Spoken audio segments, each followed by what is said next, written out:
Hello everybody, welcome to WhatCulture Gaming. I'm Scott, joined by Josh. Hello, Scott. Joshua friend, opening night live, Gamescom, Jeff Keighley's new barrage menagerie of things was last night, and I thought we'd react to the various biggest trailers that came from the event, because Saints Row seems to be blowing up left, right, and center, but not necessarily in the best way. We've not talked about it too much before we started recording, but what were your thoughts on the rebooted, the remake of Saints Row?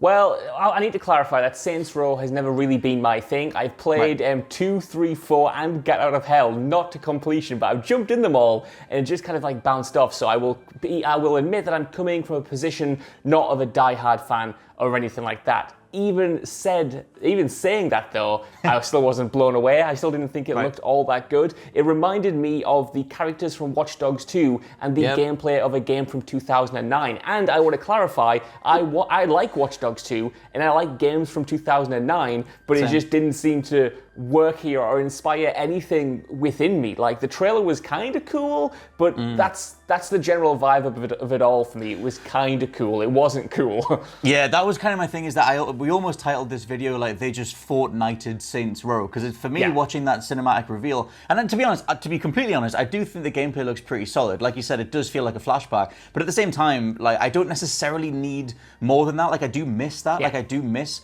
old school Saints Row. I miss Sleeping Dogs. I miss True Crime. I miss all those open world crime sandbox video games that all went away when they just admitted they couldn't compete with GTA, so they moved on to something else. And then with Rockstar not serving, like, single player GTA fans, like, it's all GTA. I mean, I'm never going to play GTA Online again. I played it at launch. I'm never going to play it again. So I'm just sat there, someone who wants an open world crime sandbox game, maybe with a story or whatever, and there's nothing really there for that. So I quite like the idea of them just sort of going, okay, let's pick up where we left off. There's clearly a gap in the market because Rockstar don't care, and we're just going to do another Saints Row. That said, the reveal, it just feels so lame. It just feels so weak. It just felt like this weird Fortnite character introduction trailer, and I don't think the CG thing did it any favors. No. And there's another, and I was saying to you before we recorded, there's another wacky LED face man. I don't know where that came from, and I said this to you before we recorded. Why is it a thing?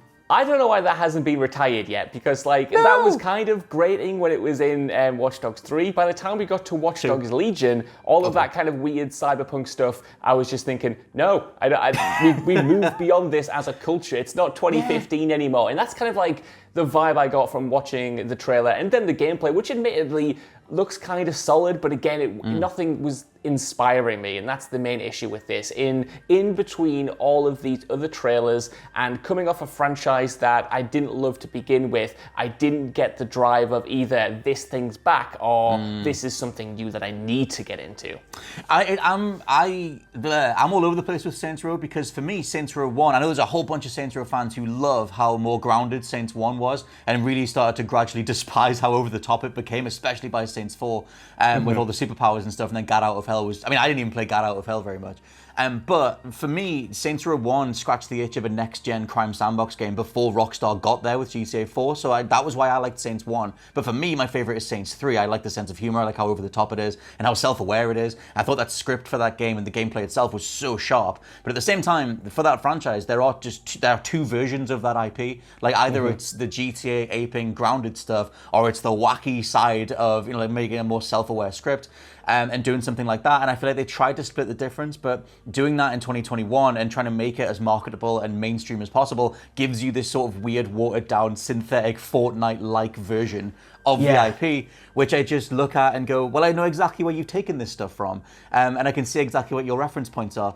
And so for me, it didn't blow me away on the CG side. I want to outlaw CG trailers left, right, and center. To be honest, they do nothing for me. But whatever. But yeah, the actual gameplay, as much as it is a direct throwback, I think does look promising, even if it is just ticking a box for a GTA clone, ostensibly. But I can go for that in a 60 frames a second, physics-based gameplay scenario. I can have some fun with that. It's been a long time since 2013. I mean, bring back, like you said, the physics-based stuff. I'm sure that was kind of like teased. I wonder how that's going to work properly, whether there's going to be a lot of fun to be had from that. That could be cool, but sandboxes like this, sandboxes like Saints Row, sandboxes like Just Cause, for instance, I feel like they've run their course a little bit, and unless there's something new, unless there's some kind of USP, I don't see what I can get out of this, at least from the very brief snippet that we've seen so far, that I couldn't get out of booting up an older Saints Row, which might even have an edge because it was much wackier and kind of wasn't splitting the difference, like you say, between a more, not grounded reboot, but certainly more grounded when compared to the anarchy of Saints Row 4 and Get Out of Hell and all that stuff, you know what I mean? Something that feels like a bit of a half measure. Yeah, it is in such a weird space. And looking at all the dislike ratios across the board and the general conversations on the response to what they've put out, it is very, oh my God, what are you guys doing? And like I said, there is that. Yeah. I didn't expect that. Like when I was catching up again on the trailer, because I watched it, live last night and I didn't have the chat or anything. But catching up again this morning, going through it again, and looking at those dislikes bar, like that did surprise me. I didn't expect it to take such a beating on that level. I thought people might have just kind of gone, but we'll see how it goes. But it was very much oh no, they might have completely botched it. But obviously, hopefully they haven't. Hopefully they have a stronger showing because it's out relatively soon. I mean, it's out in February next year. Yeah, which is crazy. Mm-hmm. Yeah, the turnaround seems insane. I thought they would do a way more detailed gameplay dive, especially because unless Jeff Keighley has done a little cheeky deal and we're actually going to get way more at the Game Awards, there's not that many big high-profile showcases left between now and February. So I would assume that maybe we'll get to see more pretty soon. But they did end on a little gameplay clip, which I'll say looks promising or looks solid enough, and we'll wait to see what happens. We should talk about Halo because speaking of brief glimpses of stuff, Halo for me was just a complete wet fart of a follow-up to the Xbox showcase in itself. Because they were like, hey, check back tomorrow, we'll have way more to show you. And they just had a multiplayer trailer where they introduced a general, I forget her name. I did write it down, Commander Agrinia, who seems to be a multiplayer story character who you'll be maybe getting missions from or responding to or whatever across a season's worth of Halo Infinite multiplayer, which is a nice idea. I like the idea of them narrativizing the multiplayer. But I just thought it was a bit weak. We're still really close to the release date. We now know that it's December 8th. And there's just been so little shown of the main campaign. Yeah. They're focusing so much on the multiplayer, and they're not able to deliver Forge and co-op in time for launch. And it's kind of an underlying feeling of is this thing actually in trouble? It was delayed for a year. The stuff we saw last year was terrible. How much has actually changed? Well, I think they have pulled it around a lot. Obviously, we did get the announcement of the controller, the console, the release date, like you said. And I thought the trailer itself, even though it kind of was a bit nothingy, was good for what it was. If we were showing this trailer off a year ago or 6 months ago, I feel like the response would have been better. But because, like you said, we are so close to launch now, and it feels like, we haven't, I don't think we've seen a proper campaign level again since it was delayed. That's what I mean. There's been wrong. Nothing.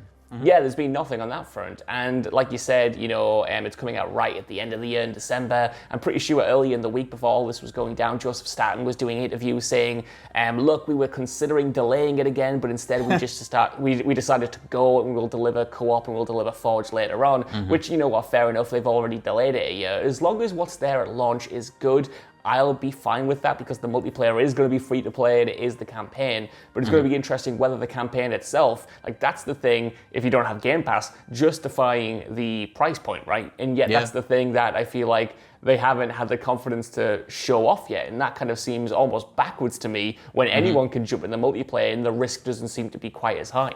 Mm-hmm. Well, that was the thing. I mean, they got Staten back in, and there was a rumor a few months ago about is the campaign going to be split into different chunks, and they're going to reveal it across the rest of 2022, which for me does solve the problem of you get Joseph Staten back in. How much can he actually directly affect what was written beforehand, if there was anything fully complete at that stage?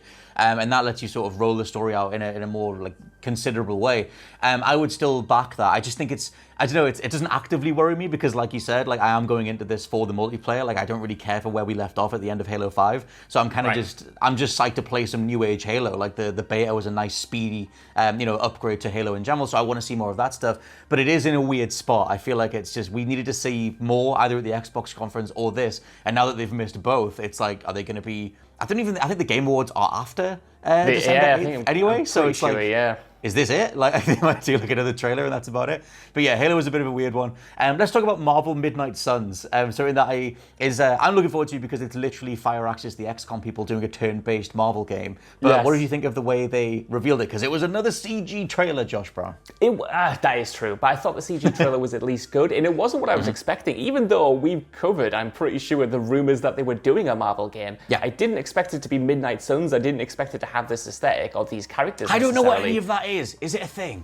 Ewan was kind of filling me in a little bit this morning, Right. and apparently they've done a bit of a mischief, because Iron Man especially I don't think is supposed to be there. And correct me if Right. I'm wrong, I might have crossed wires on this, but I think Wolverine also is a kind of potentially a strange fit for it, which is interesting, but obviously you need to get, I guess, the most marketable characters in there that you can possibly get, so I guess that's why they're there. But I thought ultimately it was a pretty good trailer, and the idea of, an XCOM style, even though I'm pretty sure they're saying, like, it's not totally just XCOM, we're making some changes, but you know what I mean, like a more tactical Marvel-based game from a developer of that caliber, that's exciting. That's really cool. I mean, it's interesting. Like, it is like a CG trailer, but they did show at one point Iron Man like bouncing like an ion beam off Cap's shield to take out a helicopter or bounce it off someone else. So it seems like you can do team-up attacks. Something that's not been in the XCOM games, unless I'm missing something. And I'm a massive XCOM fan, but it's like, I like the idea of them approaching it from that point of view. And I did see some people in the aftermath of the trailer just being like, it's kind of cool seeing the variance of Marvel properties again. Like, just being able to, the Avengers is over here, and now there's a turn-based game over here. And yes, Avengers hit the floor, but at the same time, it's still cool to see them branching out a bit and doing a variety of Marvel games again. And obviously there's the Spider-Man stuff too. We should talk about Call of Duty Vanguard, something that bored me to tears, but I think you liked it a lot more than I did. I did, I thought it was canny. I'm always kind of with you, man. Like, when I get the Call of Duty single-player campaign trailers, and especially the walkthroughs of levels, I'm usually bored to tears as well. Like, the Cold War one, I was bored to tears. They're so scripted, and they're so kind of, you can just see what they're doing. You can see how they're constructed. We've been here so many times before. We've been there so many times. That said, I thought it was promising, though. I thought it was solid. I thought, aesthetically, it was really way more interesting than Modern Warfare, which was essentially just grey shipping containers and some bits of wall. Like, the aesthetic, the fire, the kind of apocalyptic look of it, I thought was really great. I thought the music was genuinely really astonishing. Like, even if you don't like the look of how it plays, the music was bang on. I thought the gameplay and the gunplay looked meaty. Obviously, it's on the Modern Warfare engine. Like, all of the weapons had, great, big, massive kickbacks, and the viscerality of it, if that's a word, seemed like it was there. I like the added agility with the camera, with the character. You saw them, like, jumping up a wall, for instance, and kind of like scrambling up to a higher level. I like that added level of verticality. And ultimately, I don't know if I'm sold, but I thought it was a pretty solid showing. I don't think the likes and dislikes support what I'm saying there. I don't know if I'm in that boat on my own, because I know they were still quite heavily weighted in favor of dislikes. But I thought, considering I was not hot in this game at all 6 months ago, and it was rumored, it's winning me round a little bit, I must admit. I'm still, like, generally just in the, like, yeah, cool, it's another World War Call of Duty. Like, for me, it hasn't surpassed that yet. But the stuff you said about, like, you do see the character, like, amble up and climb on some of the walls and stuff. If they can roll that into a campaign scenario or a multiplayer scenario where you can get you can get a vantage point on someone because you made the decision to clamber up a side of the environment, that would be a different way to make COD feel fresh again in that regard. Because I was quite liked, even though the Black Ops 4, I think it was in Black Ops 3, it was in Black Ops 3 as well, the swimming stuff, how you could sort of like duck out the way of someone, swim around, burst back out the water, shoot them in midair, and land somewhere else. I always liked the idea of that, even though obviously the purists will say it's not Call of Duty whatsoever, it's more like a Titanfall thing, but I like the idea of that. But overall for Vanguard, it was just, I like the idea that they're playing around with the blind fire stuff and the mounted combat, which I know was in itself quite divisive from Modern Warfare. But now it seems like if you just aim from behind cover, you automatically mantle onto the thing, or you can blind fire over it. Which is, what did you think of that stuff? Like, do you use the mounted stuff much in Modern Warfare anyway? In Modern Warfare, I really did. Like, when we were playing the beta for Cold War, for instance, I really missed the kind of interactivity you could have with the world in terms of mounting your guns, in terms of even opening doors. Like, they took that out of Cold War for the most part. And there's a moment in this trailer where the character kind of like smashes through a bit of the wall support that's already crumbling away. And I like that interactivity with the world in that way, and I thought it was interesting now that they've moved at least for single player, the mounting button to just your regular aiming button, and I thought that was cool. I thought it felt more cinematic, a bit more immersive, and ultimately I'm here for those changes, even though I'm sure a lot of COD purists won't be. I think that's fair, and I think as well, like, I like that they're doubling down on just saying like, no, this was a conscious decision. We like the mounted stuff, and we're going to make it so that if you aim from behind cover, kind of like Medal of Honor Airborne, then we'll make a point of aiming around stuff. The other thing to point out in terms of the biggest stuff that was talked about or revealed is that Horizon Forbidden West has been confirmed, delayed until next year, now coming February 28th, 2022, which every single game is now either coming in February 2022 or just across 2022 in general. What do you think of that stuff? Well, I love it because I like that everyone had the idea to release these games at the end of the year. Then obviously everything happened, but they were like, no, we can't miss the end of the financial year, which is next March. So they were all like, right, let's stuff them all in February so we don't miss that deadline, which I'm personally here for. It is sooner than I expected. You know, when the delay was leaked by like Jason Schreier, etc. You know, a few weeks ago, maybe a month ago, I was thinking maybe April or May. Like I thought it might have got pushed quite a bit. So it's clear that they are in the final stages of development. If they need a few more months, like they need a few more months. It's not coming that much later. And I mean, we're going into September very soon. So we've got plenty to hold us over the Christmas period, I think. And then going into next year, like you said, it's just absolutely stacked now. Yeah, man, it looks insane. I mean, I'm looking forward. 2022 seems to be the year that everything kicks back into gear again. And I'm looking forward to the amount of stuff that got added to that slate from this show. The other thing is Far Cry 6 looking very much like more Far Cry 6. If you've seen the other trailer, it's kind of an extension of that. Did you have any quick thoughts on Far Cry 6? Well, it's a thought that I've had every single time I've seen it. Like, I want to clarify, I'm quite a big Far Cry fan. Like, I will play anything Far Cry. I really enjoyed 5, really loved 3, obviously, and really loved 2. But every time I see Far Cry 6, even though I think aesthetically it looks interesting and from a gameplay perspective it looks like it's there, when I see the cutscenes, I was saying this to my partner last night, I feel like it looks a little bit old, like it feels like a little bit ropey and it feels a little bit outdated in a way, and I'm not sure, I can't put my finger on it. There's just something that seems like a little bit off in terms of its pure graphical and technical kind of like weird, prowess. like they got Giancarlo Esposito, and like he's very much doing a Gus Fring, but like he's kind of got like they've kind of got him doing the one Gus Fring face, the static like I'm thinking about murdering you face, and that's fine. But like that's kind of all it is. It feels like it's like when you put like a deep fake on something, or you put one of those like face app filters on someone. It's like a base face, and only the lips move, and it just feels a bit weird. But overall, like you said, the production is sky high for it. It does look solid. It looks like more Far Cry. I think for me, I'm a bit burnt out on it. I fell the F off Far Cry 5. And my last one that I absolutely loved, I don't even know, it was like 3, but I thought that Primal was kind of fun. So I think I'm curious like where they go from here. In terms of other stuff that I was just very, very quickly shout out, Midnight Fight Express continues to look phenomenal. Looks like a Def Jam Fight for New York mixed with Hotline Miami. Sifu, both of those games got pushed back to next year. But martial arts brawlers, 3D brawlers, are making a bit of a return, which I'm very glad to see. Dokev looks pretty solid. It's like an online Korean MMO where you're hunting down different Korean spirits, but it is like an online platform thing. And also just to throw out, if anyone's bothered about the Riders Republic beta, that's now a public beta and it's open now, I think, for the next few days.